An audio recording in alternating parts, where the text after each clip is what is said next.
एक तो मैं चाहता हूँ हमारे नाज़रीन को आप थोड़ा सा तफसील में बयान कर सकें कि आज जो कमरा अदालत में इस केस के हवाले से जो पेशरफ थी वो, और साथ ही साथ ये बताइए कि अब 13 तारीख तक हिफाजती ज़मानत जो है वो उनकी मंजूर है, 11 को उन्होंने आना है। पॉसिबिलिटीज़ क्या देख रहे हैं आप इनके केस को आगे लेके, और I mean what hope you have कि वो वापस आ रहे हैं जो आज से 2-3 साल पहले आ सकते थे वो नहीं आए?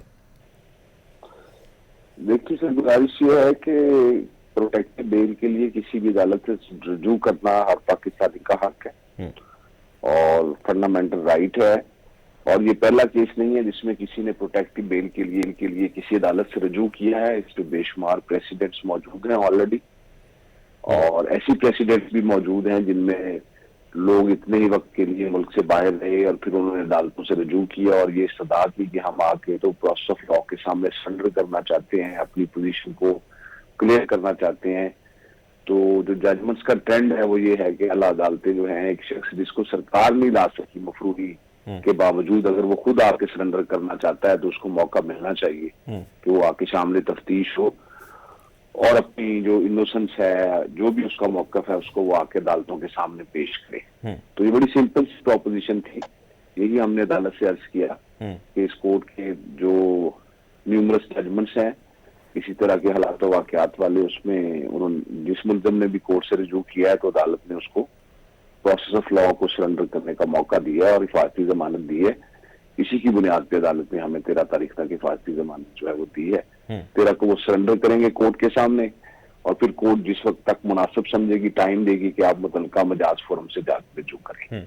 ठीक है। अच्छा ये बताइएगा सर कि अब ज़रा इसमें बहुत सारे पहलू हैं। जो नया कानून है नैब का, उससे बहुत सारा क्वेश्चन इस केस में आपको एक्सपेक्ट करते हैं आपके मिल पाएगा या नहीं? ये अभी अदालतों के पास, जो कि जानते हैं आप डिवाइन पावर्स होती हैं, वो उसको अपनी मर्जी से जिस जानिब पे ले जाना चाहेंगी ले जाएंगी। I mean what is your hope? देखिए, गुजारिश ये है कि अभी तक तो स्टीव फैमिली के जितने केसेस मैंने किए हमने उनमें से किसी केस में भी हमने नए लॉ का सहारा नहीं लिया। हमने किसी केस में भी नए लॉ के किसी प्रोविजन को इन्वोक करके किसी अदालत से इस्तदा नहीं की कि इस नए लॉ की रोशनी में उस केस का फैसला कर दिया जाए। तो इस केस में भी हम इसको मेरिट पे लड़ रहे हैं। आपको याद होगा कि जो मियां शहबाज शरीफ है, उनकी इसी मुकदमे में बेल जो है वो लाहौर हाई कोर्ट लाहौर के फुल बेंच ने ली थी।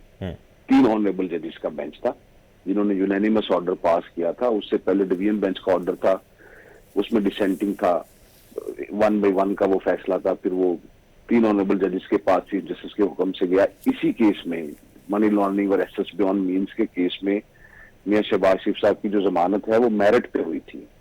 उस वक्त ना ये नया कानून था, ना वो वजीर आजम थे, ना कोई ऐसी बात थी। तो यकीनन उस जजमेंट का फैसला और इस केस के बाकी जितने मुल्जिम हैं, उनके साथी मुल्जिम जिन्हें हम कोई एक्यूज कहते हैं, वो सारे भी बेल में हैं। उन सबको भी बेल मिल चुकी हुई है।